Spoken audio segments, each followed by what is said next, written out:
Number 2 पे चलते हैं। तो त्रिभुज ए बी सी में 2 के 1 में कर रहा है, त्रिभुज ए बी सी में एंगल ए 90 डिग्री है, तो B C minus A B square कितना होगा। आप देखो ना, सिंपल सा मैं यहाँ पे एक त्रिभुज बना लेता हूँ, ठीक है।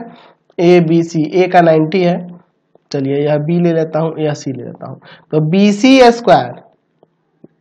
सी स्क्वायर माइनस में A B square, B C square minus A B square किसके बराबर होगा, ए सी स्क्वायर के बराबर होगा। यहाँ पे ए सी स्क्वायर इसका आंसर हो जाएगा।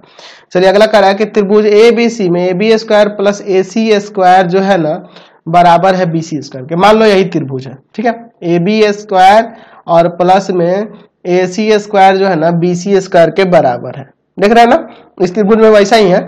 और कह रहा है कि ए बी ए सी के बराबर है, यह ए बी ए सी के बराबर है। तो यह दोनों जब बराबर है तो यहाँ वाला कोण भी बराबर हो जाएगा।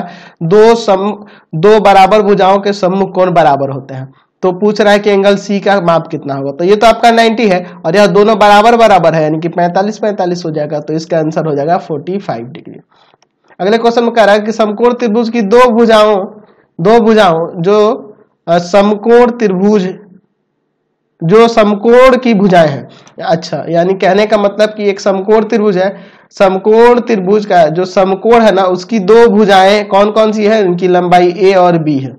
तो तीसरी भुजा की लंबाई क्या होगी, तो तीसरी भुजा की लंबाई रूट अंडर इतना का स्क्वायर और प्लस में इतना का स्क्वायर, ये ना हो जाएगा, यानी कि रूट अंडर ए स्क्वायर प्लस बी स्क्वायर के बराबर होगा।